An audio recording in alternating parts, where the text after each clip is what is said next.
Hey guys, welcome back to the podcast, the Short-Term Rental Authority podcast. We are John and Wendy Williams, here to make you the best operator ever. And today's topic is, how many nights per month do you have to get it rented in order to break even? Right, and the answer to that is... And the answer is... It depends.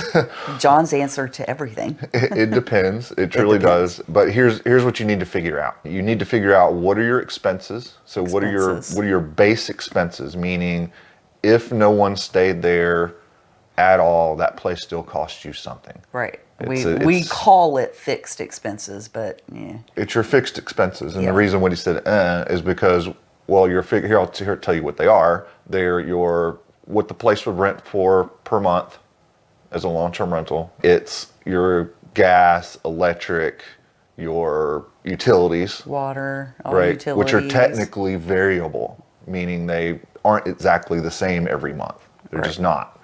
But we include them as fixed expenses because... we have to pay them regardless. You still have to pay something for electric. You don't turn it off when it's vacant.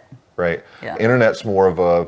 I know what that is every month, because unless you have a plan that goes over data or whatever. But the idea is I need to know what all of those expenses are. And here's what it doesn't include. It doesn't include cleaning. It doesn't include these other things that you are actually charging a fee for when someone is staying there.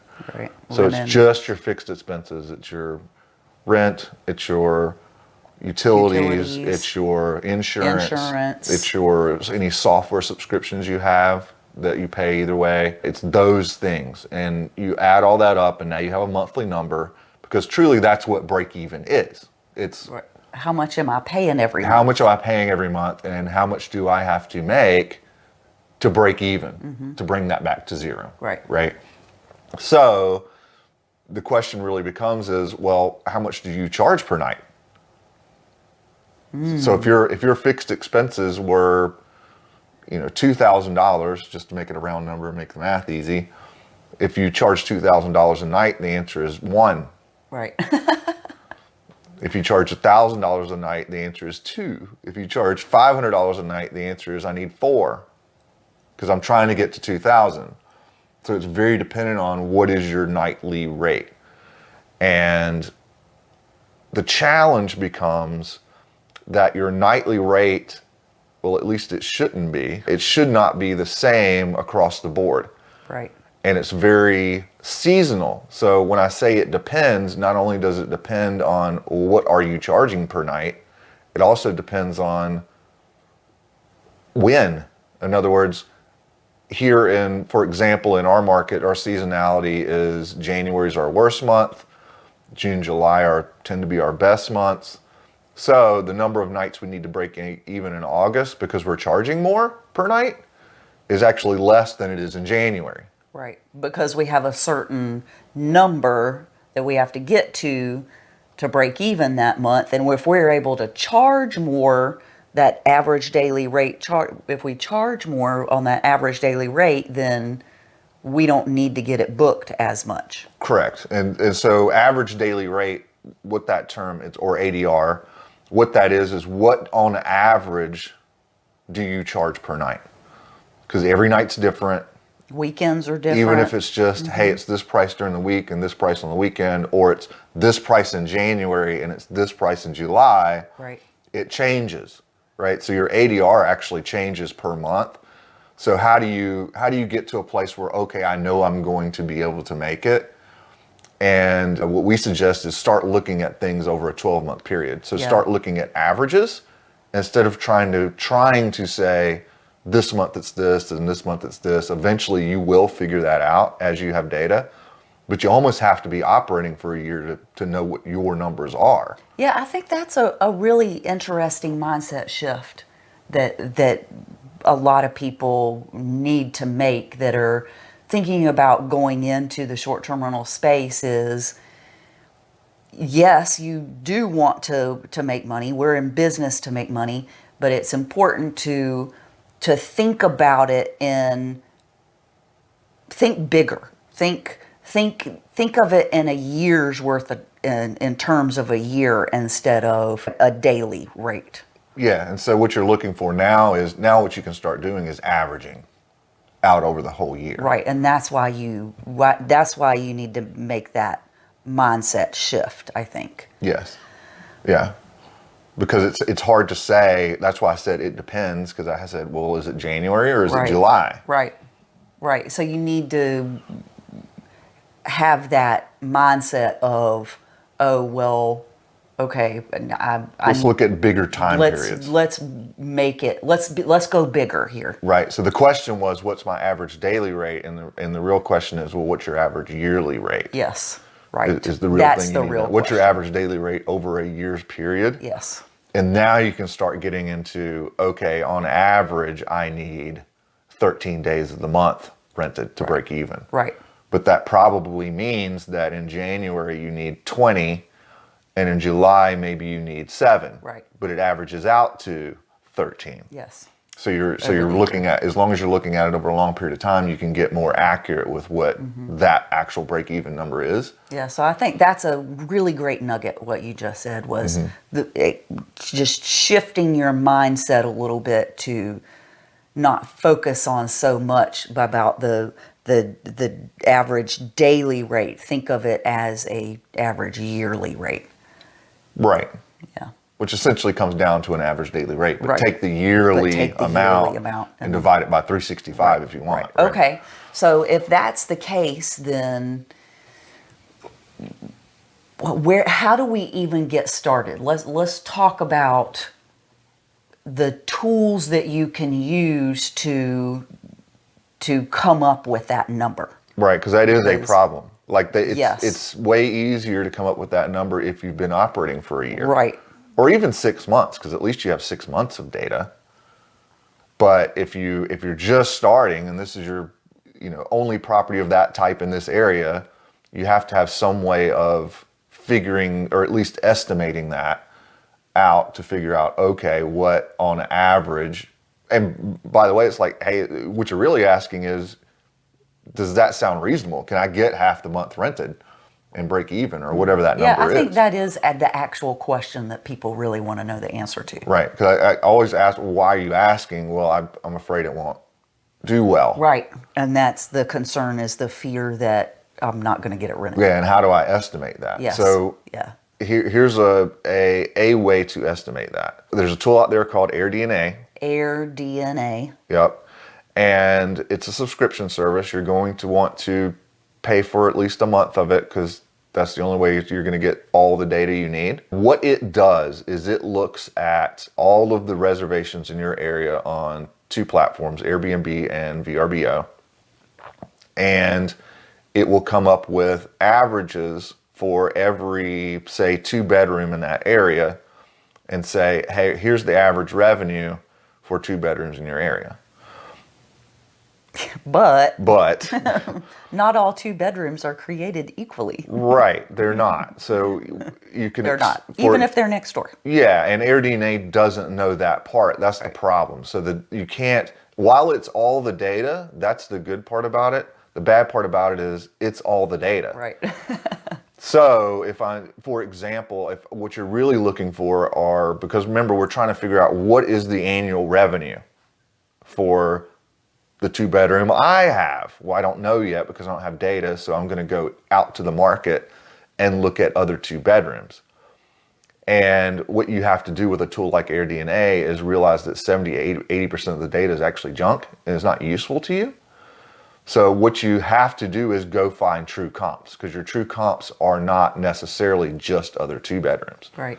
We've talked about that. It's not about the real estate. It's also about, are your photos good? Were they professional, or did you do cell phone photos? That affects profitability. Did you have it designed, or did you let your cousin do it who bought stuff off Facebook Marketplace? These things come into play. How long has that listing been up? In other words, is it someone who has this 2-bedroom that they make it available all year and it's only for guests, or is it the place they actually live in and they only rent it out when an event comes to town and then they go on vacation? Right, but both of those types of properties are on AirDNA, and AirDNA doesn't know the difference. Right, and it's just going to say 2 bedrooms, do Right. this. So what you have to do then is go in that area, open up AirDNA, pay for an area, usually it's a zip code or a city, and it will show you all the little dots on the map, And guess what you're going to have and to you're going to do? have to click on those Click on every single one of those and click little through dots. to the listing, and here's what you're looking for, and AirDNA will tell you some of this, and the listing will tell you the rest. Oh, So- yeah, this is good. So here's your 3 criteria for a true comp. You're looking for a property that's been available for at least 300 days to the last 365. Available for at least 300 days Out of the last out of 365. the last 365 So I'm looking days. for somebody that's actually, it's been operating for a year essentially. I'm looking for, does it have reviews? I mean, active reviews for every single month in the last year. Like recent reviews. No, I mean every single month in the last year specifically, because I want to know that, okay, it was available, but were people actually staying there? Yeah. Right? That's you have to click through the listing to find that out. You know, does it have reviews? Is it truly an active listing? Because it could be on there, and if it has no reviews in the last year, then it's not a comp. Right. It wasn't truly available for some reason. People Right. weren't staying there. And the third criteria I'm looking at is it truly comparable to the property I'm looking at? Meaning, if it has a pool and mine does not, then I may expect it to actually make more money than mine, right? Right. Or am I planning on doing professional photography, but this one has cell phone photos? Well, I would tend to do better than that property. Right. And so I'm looking at the amenities, I'm looking at the quality of the listing, I'm looking at, frankly, its location. If it's, on the lake, that's different than being 2 Right. streets back. That's a good point. So I'm looking for something, and what I'm really trying to find is who's the top of the market, because it will show you their annual revenue, as long as it meets those criteria, who's at the middle of the market, and who's at the bottom of the market. And I'm going to get a range there. And then I'm going to go back to my property and be very true to myself and say, where does my property fall in that spectrum? Hopefully we're not ever in the bottom of the market, Right. because we're at least going to have good photos. Right. At least. But that will tell you what the bottom is. Even if you do poorly, I know I can beat that. Yeah. Here's what you can expect. Yeah. But like I said, the top of the market may not be you, because maybe it's recently renovated and has a pool and Right. a great location, and you don't. Right. But if you have all those things, then okay, that's your comp. But it's going to give you a range in there. And I like to pick something in the middle, because I know I can always compete in the middle. Right. Just being an experienced operator. And now that I have that yearly revenue number from that kind of middle ground, now I can back that into, I can simply divide by 12 and get monthly average revenue. So you take the yearly number, and AirDNA will tell you what that It's yearly going to tell number. you yearly revenue. Yes, and remember that's the mindset shift that we're trying to talk about and teach you about. So you take that yearly number and divide that by 12. And that at least gives you a monthly number. And that will at least give you a monthly number. Right. Yes. And if I simply divided that by 30, it would tell me what my average daily rate was. Right. Because remember, I know it's not going to be 100% occupied, but the revenue has taken that into account already. Sure. Right. Right. So you take the yearly average, divide that by 12, that will give you a monthly average. And you can take that monthly average and divide that by 30, and that will give you an average daily An average daily rate that then now I can say, okay, now that I know what my expenses are, I can simply take my average expenses, divide that by the average daily rate, and that'll tell me on average per month what I need to do to break even. But again, then you kind of look at seasonality, and you're not going to do that exact number every month. You're just Right. not. Right. And hopefully that's just break even. Hopefully you do better than that Right. on average. Well, we're not in business to break even, Right, but that'll give you an idea. but at least it'll give you an idea. That's a good starting point if you're just getting started. And keep in mind, it's just an estimate, so it's not going to be exact. Right. And there are other things that come into play, like it's not going to be vacant. We're going to have cleanings. We typically charge a little more than the cleaners charge us, so there's a revenue source there. Right. So there are other revenues, early late check-ins, pet fees, Yep. all those kind of things that AirDNA isn't considering. Right. Extra cleanings. That are actually sources of revenue as well. But you can almost just treat those as icing on the cake and kind of leave them out of the equation. Sure. I think that's smart to do. Because we really were just talking about average daily rate. Right. Right. The room rate, what we charge for the room. So AirDNA is a great tool that you can use, and we've just explained how to use that. And you also have another really great nugget for people. Oh, another source of figuring out that. Yes. So here's another way you can kind of estimate what the average daily rate is. Call up your local extended stay. And it has to be an extended stay hotel. Yeah, you're looking for a place that has a kitchenette. That's the primary criteria. So your extended stay America is a large one. Your Candlewood Suites. There's different brands of these extended stay hotels, and you're looking for a hotel room with a kitchenette because that's the closest they're going to get to what we do. Right. And simply call them. Don't go on the website. No, don't go on the website. Like simply call them and get a quote for an actual 2-month stay. Say, I want to stay September 1st through November 1st. Yeah. Can you tell me what the bottom line rate is on that? Because they're going to add all their fees in and all their other stuff. And then simply divide that by 2, because you asked for 2 months, and that'll tell you what they're charging per month. Yep. And that should be, and the reason I go there is because, well, they spend a lot of money. They have data scientists and analysts, and they're the professionals in your market. So I want to know what's their average daily rate over that 2-month period, and how does that compare to what I'm doing?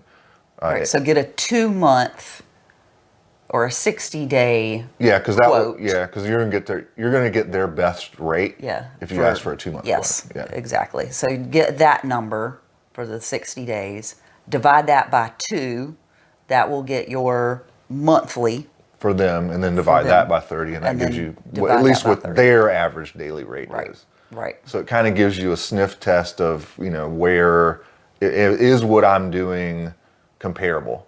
Now, obviously, they're 1-bedroom hotel rooms. In fact, they're studios, really. Yeah. With a kitchenette. Yeah. So that's more apples to apples with like a studio apartment. So if you've got a 4-bedroom house, you should make more than that. Sure. But it at least gives you on a room by room basis what they're doing. No, that's good. That's good on a room by room basis. Yeah, I like that. So those are 2 ways that may help you. Yeah, it's another data point to determine that information. So anything else? No, it's just all about knowing what your base expenses are. Yep. That's number one, because you have to know what break even looks like For you. And then figuring out what historically has that market done. And then with those 2 numbers, you can kind of back into, okay, what's my average number of days that I need to have booked to at least break even? Right. So that, again, we're looking at 12-month period, we're looking at averages, but that's about as close as you're going to coming up with what does break even look like for me. Right. Good job. Nicely done. Excellent. You are a wealth of information. Well, you are too. I am. Well, we hope that you found some value in the information that we have shared with you today. If so, be sure to like and subscribe, and we will see you next time. On to the next. On to the next.